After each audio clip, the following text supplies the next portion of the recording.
Hi, I'm Diane Hellett, and welcome to the Best Life, Best Death podcast. I'm here today with Jamie Sarche, and I'm really excited to have this conversation with Jamie. Hi, Jamie. Hi, thanks for having me today. This is going to be a great conversation. So, Jamie is the director of pre-planning at Feldman Memorial. Well, is it Feldman Memorial or Feldman Mortuary? We've got all of the above. So Feldman Mortuary has really been serving the Jewish community in Denver for 85 years, and Feldman Memorial serves everyone else. Fabulous. And they're a big, well-known, family-owned mortuary in Denver. And so I love this question of pre-planning. So Jamie and I got to talking and decided that a podcast was in order because I think this is such an important question for families. Like even the whole idea of your job title, director of pre-planning, I think, well, what does that mean? Why do people plan, or why do they not plan for funerals and after death care? Yeah, it's a fascinating thing because I think that we live in a society that says, don't talk about death, don't think about death. That's so morbid. What's wrong with you? I'm just busy living. And the truth of the matter is that death is not separate from life. Death is part of life.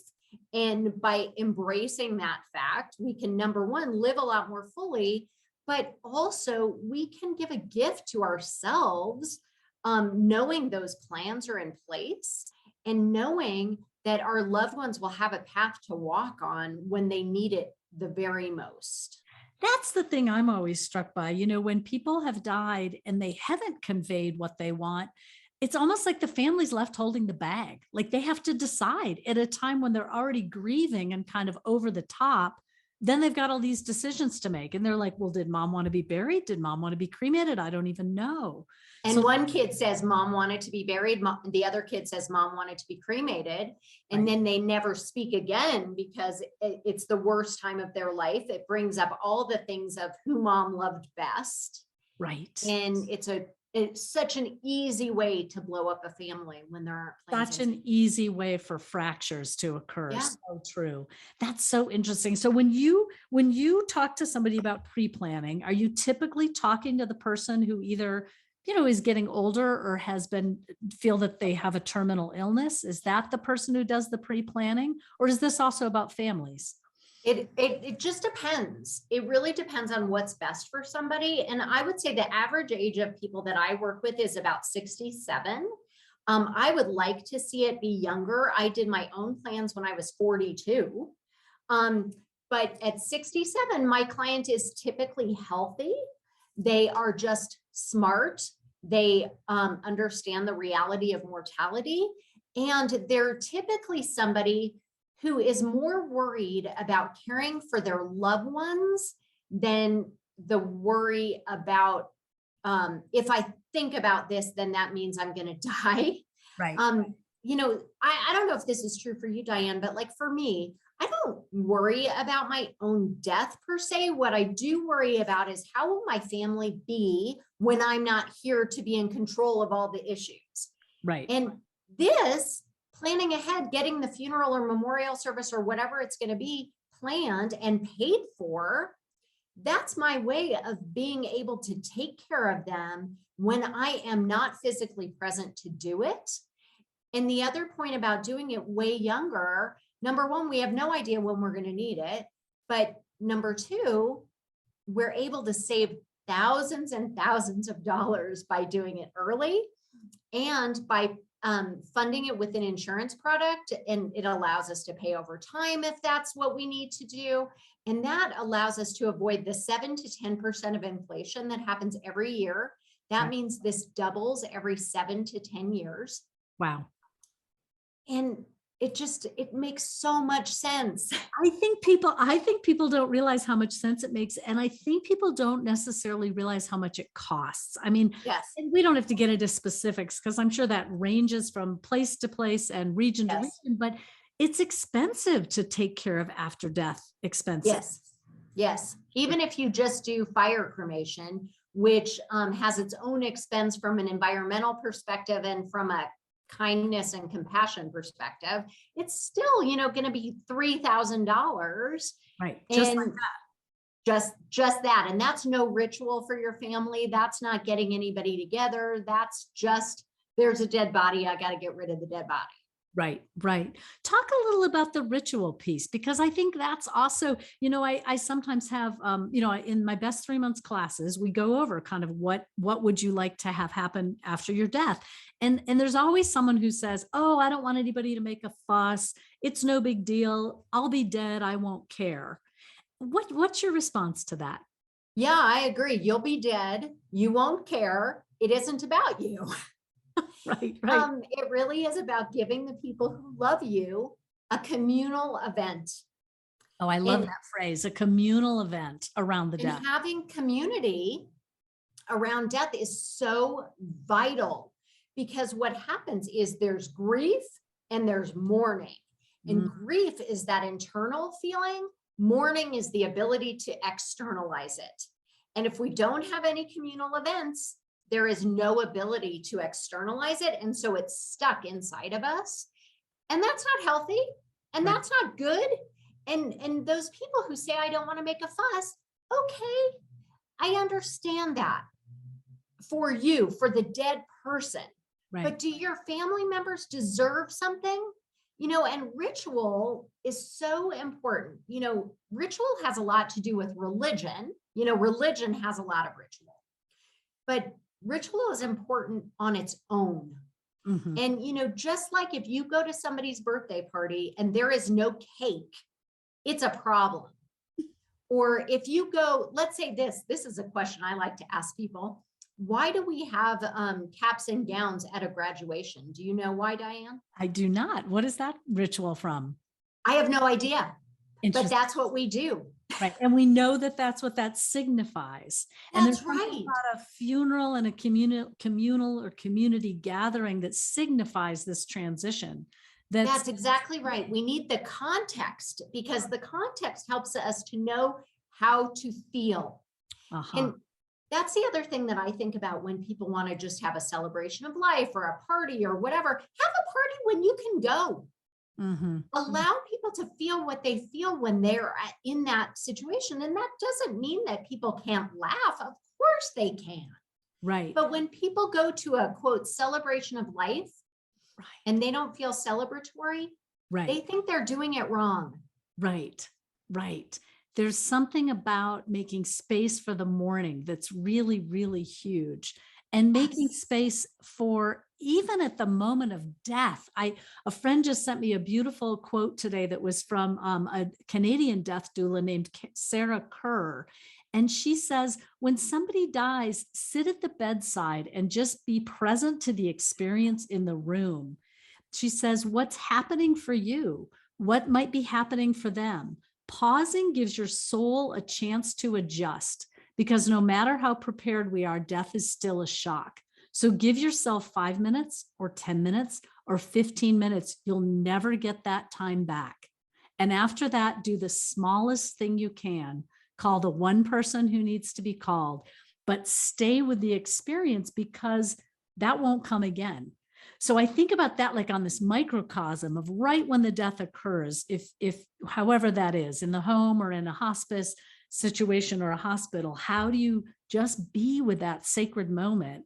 And then what you're talking about is really the extension to kind of the macro. How do we just be with the fact of the death and allow these mourning rituals to happen? Yes. And allow whatever we feel to be in touch with that and to sit with it. Yeah. And you're right. I mean, death isn't an emergency. Right. And that's hard to recognize. Yes. It's not an emergency. Trying to prevent a death, maybe, and right. depending on what someone's experiencing, you should maybe be calling an ambulance. But when somebody dies, there's nothing emergent about that. So interesting and hard to remember, right? In that, Yes. because I think we're just catalyzed or we're socialized is the word I mean, to kind of think like, oh, got to do something, got to do something. Mhm. Right. So, Yeah. going back to this thing about families too, I do think this is so powerful, how a death of a matriarch or a patriarch or just a beloved person in the family can trigger these fractures in families. So it's interesting that you talk about how pre-planning can support that not happening, might still happen in some other way. But I think also then some people might say, well, I don't need to control from beyond the grave. My kids can do whatever they want. What do you say to that? Well, I think that that's really selfish. Uh-huh. I really do. It's funny. I used to work for my dad, who's an estate planning attorney. And you're just making me think of this story that I got a call from one of his clients, and she wanted to give this house to one of her children, and, the other children didn't need it or whatever. She had her reasons, but I said to her, what might very well happen is that the children who didn't get are never going to speak again to the kid who did. And she said, what do I care? I'll be dead. It won't matter to me. And that's just something I don't understand. Right. Because you thought, don't you want to foster good relations between your kids? Yeah, I do. Yeah. But, people have their ways of doing stuff.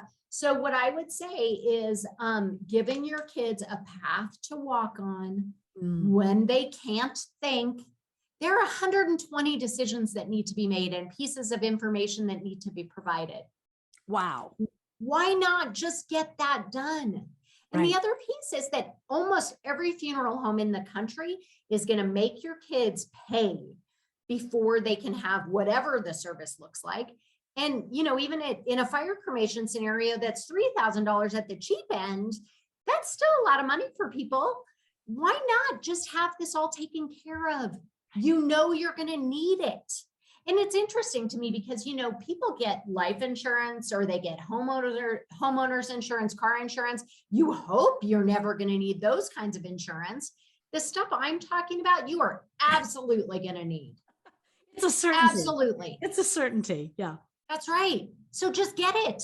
I've actually thought about doing the plans for my children. They're 24 and 26. Yeah.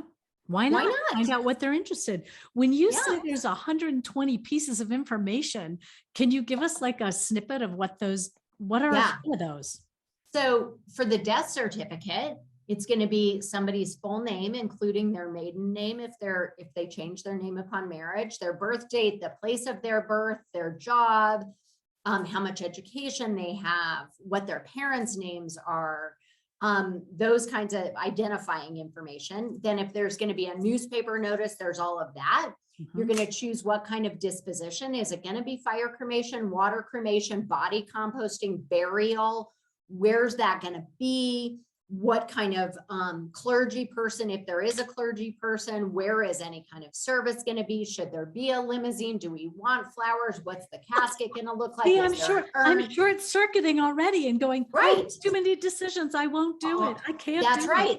And decision fatigue is real. Decision fatigue is real. And this is the first thing you're going to have to do after your loved one dies. The first thing you're going to have to do, that's what's going to happen, is the coroner's office or the hospital or whatever is going to say, what's the funeral home? Is that the time to go to Google?